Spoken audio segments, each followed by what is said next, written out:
It's very exciting, starting a new Masechta. The Mishnah says the following: Lifnei a dehen. Now, the word a dehen, we're going to have a lot to talk about, but the girsa in the Mishnah is one particular girsa, and that's Rav and Shmuel's girsa.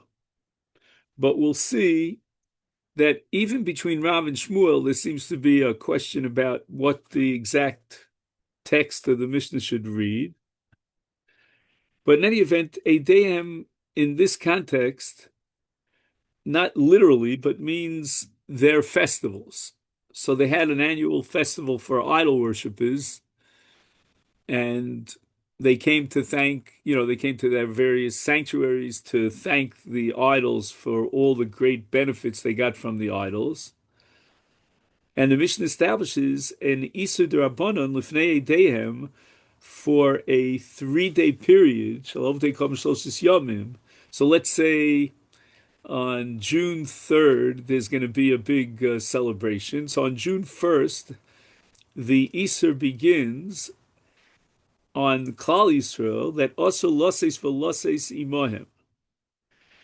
Now, let's understand. Literally, the Mishnah says that you cannot enter into any business transactions with them, whether they want to invest in your a geschäft or you in their geschäft, whatever it is. Lashilon, you can't lend them articles that they need or lishol mem or to borrow from them. Lalvosam, you can't lend them money, levos or borrow money from them. Leforon, to pay them back their debts, v'lefroa mehem, or to accept payment from them. So the underlying purpose or reasoning that underlies this gzera, this Isur D'Rabbanan,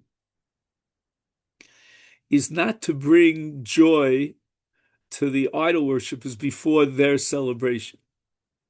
Because in doing so, we'll see the sugya later on at Afav about Lifnei Iver Lo Sitei Michshol, that we are encouraging them to be psychologically motivated to come into their sanctuaries to thank their idols.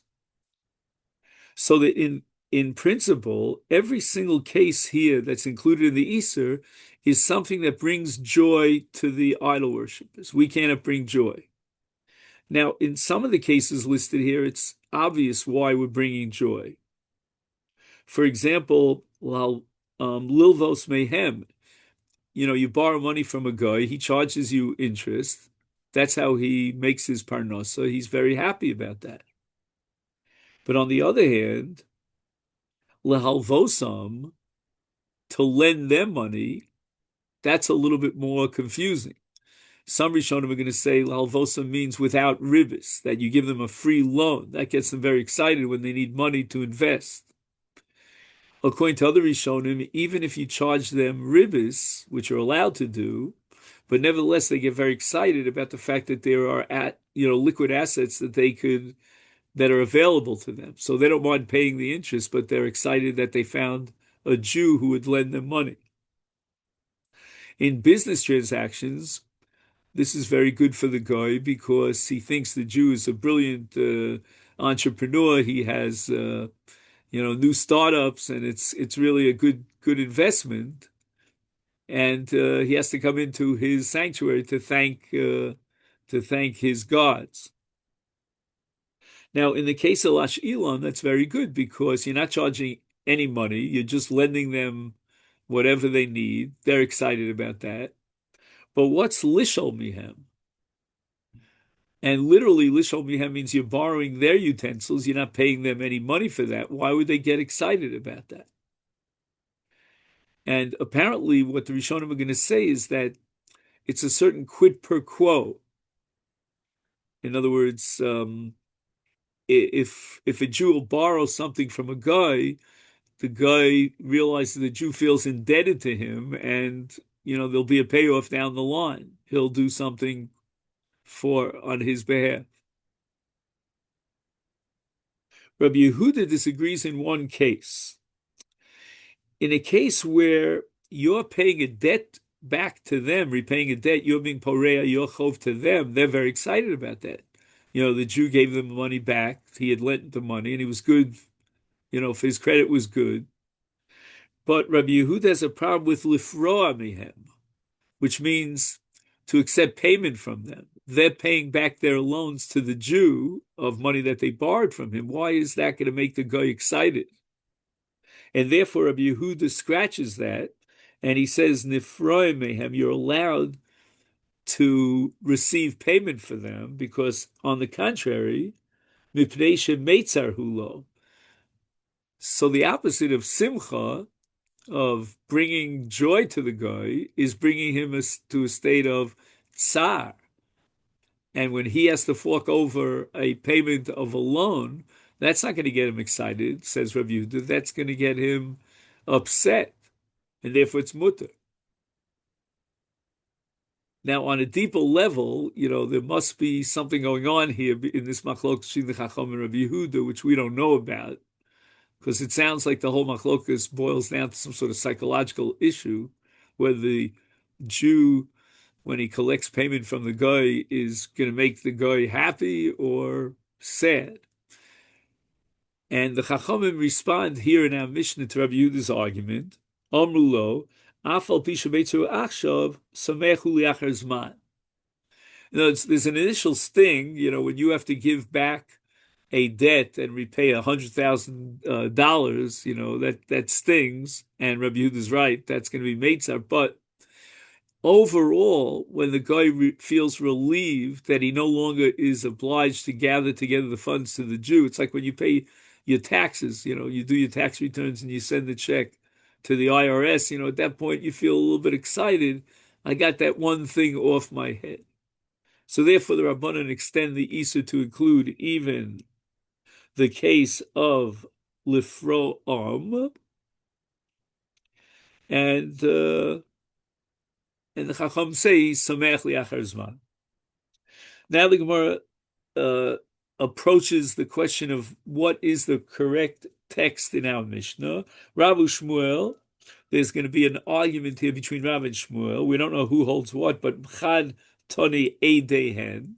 So according to one opinion, as reflected in the text of our Mishnah as we have it printed, the word is Eidehen. Chad Omar Eidehen, which means it's the same pronunciation, but it's a whole different word, because you change the aleph into an ayin, and now you're referring to not eidehem with an aleph, which means breaking them. We'll explain what that means. But eidehem means testimony, from the lashon eidus with an ayin. In other words, the Gemara is saying that you can prefer one over the other, but both are correct. Both of them indicate something about why the Tana of the Mishnah wanted to speak about Eidehem when he spoke about the celebrations and the holidays of the idol worshippers. I'm going to prove to you from a pasuk that the word Eidehem is used in the Bible, somewhere in scriptures, as a reference to their idolatry, the Siv, because we have a pasuk here at the end of the Chumash, and it says there, Ki Karov Yom Edom. Now, Edom means breakage or destruction. When you destroy something, it's called Edom. And their day of destruction is coming near. And this pasuk is referring to the idol worshippers. And it's predicting through this prophetic vision that the final day of the idol worshippers is going to come. And the Mishnah wanted to use that term as sort of like a put down, as sort of like a make fun of idolatry by saying, they're going to be destroyed. And also the word edeim with an ayin, referring to testimony, is also appropriate here as a choice for a description of idolatry. So this is going to be a subject of the Gemara's debate here, the pasuk in Yeshaya, whether it's referring to the idol worshippers or to the Jewish people. Right now, the Gemara is presenting the opinion that it's referring to the idol worshippers. And literally translated, it says, let them bring their testimony. Now, what does it mean, let them bring their testimony? So I'm going to let the cat out of the bag here a little bit, if you don't mind, sort of a preview of coming attractions. At the ultimate day of judgment, judgment with a capital J, when the divine being is going to judge the nations of the world, there's going to be edus, there's going to be testimony against the idol worshippers, meaning to condemn them for their idolatry. And our Mishnah, Rabbi Yehuda Nasi, when he wrote the Mishnah, he wanted to give some sort of an allusion to the end of days and the judgment that will condemn the idol worshippers. So that's the testimony that's going to take place. However, the Gemara says, "Man de toni edeim, my time lo toni edeim, armulcha tavra odif." He holds that it's more powerful of an insult to put down the idolatries by saying that they will be destroyed. And that's what the word edeim, to breakage, the destruction of the idolatry. Why did he prefer the word edeim, the testimony?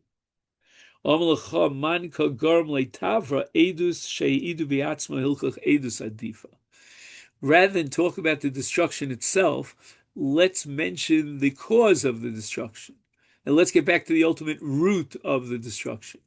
The root of the destruction is going to be that on that day of judgment, they will be condemned by virtue of their own actions and the testimony regarding their idol worship. So I would rather prefer using a word that describes the root of the matter. In other words, the testimony about their idolatry, which is going to bring about their destruction, than the destruction itself. The other Maldiyahu who says Eideim with an aleph, he prefers to talk about the destruction of idolatry. So now the Gemara raises the problem that the pasuk in Yeshaya that you mentioned is not referring to the idol worshippers, but rather to the Jewish people. As a rhetorical question, that pasuk that you quoted from Yeshaya in Perek Yud is a reference to the Jewish people. And that's why it says, Yitnu Eideim v'yitzdaku. Yitzdaku means they'll be vindicated. If it was referring to the Goyim, they would be condemned by this testimony, not vindicated. The Omer Rabbi Yeshua ben Levi called mitzvos she Yisrael osim ba'olam hazeh bo'osim me'idos lahem li'olam haba. When a person does a mitzvah in this world, and HaKadosh Baruch Hu gave us 613 opportunities, then every mitzvah that we do and perform creates a kind of a malach, a defense attorney that will come in front of the Kisei HaKavod to testify about a Jew and vindicate him from any accusations. Shenever yitnu edeim v'yitzdaku, and they will be vindicated. Elu Yisrael, says Rabbi Yeshua ben Levi. And then the other part of the pasuk says, v'yishmu v'yomru emes. Now, who's listening to the testimony on behalf of the Jewish people to vindicate them and chiming in the back, emes, this is all true. Elu ovdei kolchavim. The idol worshippers themselves are going to give extra testimony on behalf of the Jewish people. So this pasuk could not be a source for the choice of the word eidehem in our Mishnah with an ayin, because that pasuk is referring to Klal Yisrael. Ela Omer of Huna Breda Rabbi Yeshua Mandi Omer eidehem mehachi had a different pasuk, which is also in Sefer Yeshayahu, but we have to fast forward by 5 chapters, and it says there, Yotzrei Pesel Kulam, those who create these idols, Tohu, it's vain, it's empty, it's meaningless, it's void. V'chamudehem, chamudehem is miloshan chemda. Chemda is something that you love, you cherish, you adore. They adore their idols, but yet the pasuk testifies that bal yo'ilu, it won't do them any good. They can pray to their idols, but their idols will do nothing for them, and it's to no avail. Bal yo'ilu ve'edehem. Now here you have the word edehem, And it means that the idols themselves will testify as witnesses to the fact that it's to no avail, that they have no power, they cannot change or give any chef any luck or any good fortune to anyone.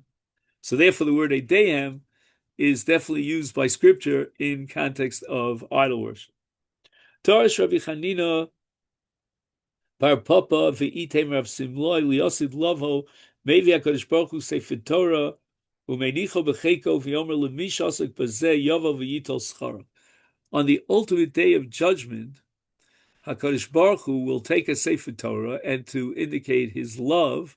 And again, the Gemara is using anthropomorphic words here to describe the Almighty. Obviously, the Almighty doesn't take a sefer Torah and put it in his bosom, but it means it's close to him. And, the Zara says that Kosh Baruch Hu and Orais is Kuli Chad, it's all one.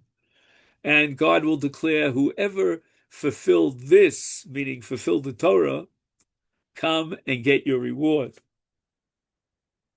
And now we start a long Agadata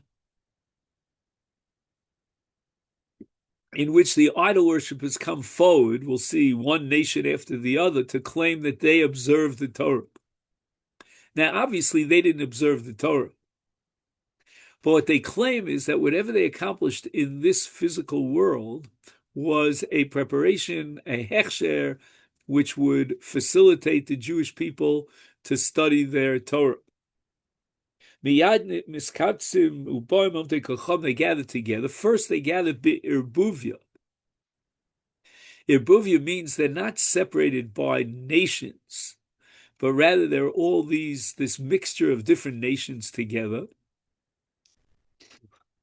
And I would, again, this is chutzpahdik on my part, but I'm going to venture a guess that they wanted to sort of form, like Ke'ilu, one unit, and there would be a whole chaos and a mixture and different nations, different cultures, different colors and races and so forth and so on.